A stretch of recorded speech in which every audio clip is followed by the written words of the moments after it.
Halo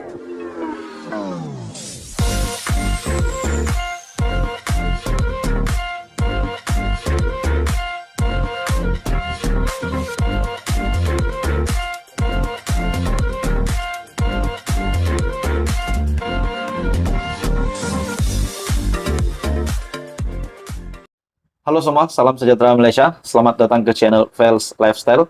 Terima kasih karena masih setia bersama di dalam channel Fels Lifestyle.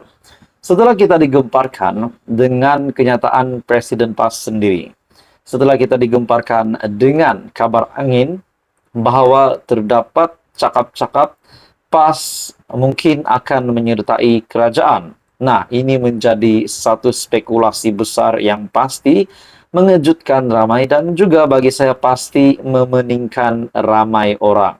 Nah, saudara-saudara, tuan-tuan dan puan-puan, kita dapat lihat pengakuan Hadi Awang sebelum ini bahwa terdapat beberapa pemimpin dari kerajaan yang menawarkan parti itu, parti pimpinan Hadi Awang yaitu PAS, untuk menyertai kerajaan perpaduan.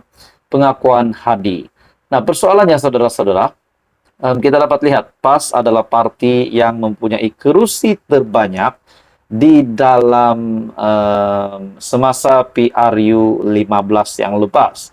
Jadi persoalannya, kalau PAS nak menyertai kerajaan perpaduan, sudah semestinya mereka mahu status ataupun jawatan yang tinggi di dalam kerajaan. Mungkin paling minimum pun adalah timbalan Perdana Menteri dari PAS. Persoalannya, kalau ini benar berlaku, apa pula akan jadi kepada Muhyiddin? Bagaimana pula dengan Perikatan Nasional? Adakah akan bubar? Adakah Muhyiddin akan meletakkan jawatan? Dan bagaimana pula status timbalan Perdana Menteri hari ini, yaitu Ahmad Zahid Hamidi dan juga Fadilah Yusof? Nah, ini menjadi memeningkan ramai orang kalau benar-benar PAS tiba-tiba menyertai kerajaan perpaduan. Nah, akhirnya Zahid Hamidi membuat satu kenyataan yang menggemparkan PAS sendiri. Adakah memang benar pemimpin kerajaan yang memanggil Hadi Awang, menawarkan Hadi Awang untuk menyertai kerajaan itu memang benar-benar ada ataupun hanya dibuat-buat? Nah, itu pun menjadi persoalan juga. Kenyataan Zahid yang memeningkan kepala ramai orang yang pasti mengejutkan.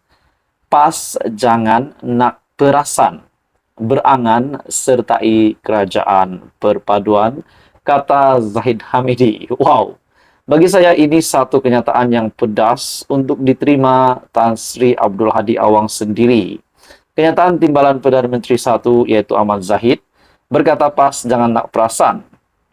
Jangan nak perasan, kononnya ada orang tawarkan sertai kerajaan perpaduan, kata Datuk Seri Ahmad Zahid Hamidi kepada Tan Sri Abdul Hadi Awang. Timbalan Perdana Menteri berkata demikian sebagai mengulas kenyataan Hadi yang juga Presiden PAS bahawa ada pihak dalam kerajaan menghubunginya untuk berjumpa bagi menawarkan PAS menyertai kerajaan perpaduan. Ahmad Zahid yang juga Presiden UMNO berkata, seeloknya PAS terus bersatu dan sekutu lain dalam Perikatan Nasional. Saya rasa eloklah mereka PAS terus berkawan dengan bersatu menurut timbalan Perdana Menteri. Jangan perasan ada sesiapa nak tawarkan Hadi, katanya kepada pemberita. Ahmad Zahid yang juga pengerusi Barisan Nasional turut menolak dakwaan Abdul Hadi itu. Dakwaan PAS ditawar sertai kerajaan di luar pengetahuan timbalan Perdana Menteri. Jadi persoalannya, kalau Zahid Hamidi sendiri pun tidak tahu tentang tawaran itu, bagaimana pula dengan pemimpin-pemimpin yang lain? Nah, adakah itu hanyalah merekaan semata-mata untuk menimbulkan, menambah pening kepala ramai orang penyokong PAS sendiri dan penyokong kerajaan perpaduan? Dan spekulasi pun dibuat kalau PAS memasuki kerajaan perpaduan, bagaimana pula status timbalan Perdana Menteri? Ataupun status Perdana Menteri sendiri dan juga status Perikatan Nasional, kepimpinan Perikatan Nasional. Hadi yang mendakwa tawaran itu muncul kerana PH, khususnya PKR, menyedari kedudukan tidak kukuh. Apatah lagi jumlah kerusi Melayu parti berkenaan tidak sebanyak PAS. Jadi bagi saya, teman-teman dan Bapak semua, kerajaan yang ada hari ini cukup kukuh dan cukup baik. Jadi itu menjadi persoalan ramailah kalau tiba-tiba benar pas masuk kerajaan. Jadi saudara-saudara, apa komen Anda? Teruskan bersama di dalam channel ini untuk info yang seterusnya. Jangan lupa tekan butang like, share, dan subscribe. Info padu, info hangat disediakan di dalam channel ini. Salam sejahtera Malaysia, selamat datang ke channel Vels Lifestyle. Setelah kita digemparkan bahwa terdapat rasuah yang bernilai Rm640.000 yang melibatkan dua tangkapan, yaitu Datuk Roy dan seorang pegawai SPRM. Dan tangkapan ini ataupun rasuah ini adalah untuk mengelak daripada anak Mahyadin ditangkap. Jadi saudara-saudara, itu satu kejutan besar di mana ada satu artikel menyatakan tidak sebersih yang disangka. Pegawai SPRM dan Datuk Roy dibayar Rm640.000 selamatkan anak Muhyiddin daripada direman. Nah, satu lagi pendedahan yang pasti membuat kejutan kepada Perikatan Nasional, yaitu Muhyiddin Yassin sendiri, disebabkan dalam artikel ini menyebut nama anak Muhyiddin. Nah, dalam hal itu saudara-saudara, seorang pegawai SPRM dan ahli perniagaan dikenali sebagai Datuk Roy didakwa di mahkamah atas dua pertuduhan meminta dan menerima rasuah Rm640K sebagai dorongan supaya anak bekas PM Tan Sri Muhyiddin Yassin tidak direman. Nah, saudara-saudara, setelah kita digemparkan dengan keputusan SPRM itu, banyak lagi pendedahan-pendedahan SPRM selepas itu yang mengejutkan.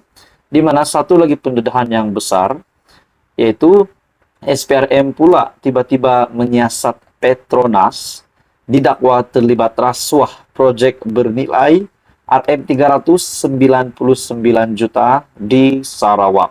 Nah, ini satu lagi pendedahan yang mengejutkan Perdana Menteri bagi saya, disebabkan Datuk Seri Anwar Ibrahim adalah seorang pemimpin yang memang cukup benci dengan kegiatan rasuah yang semakin berleluasa di Malaysia pada ketika ini.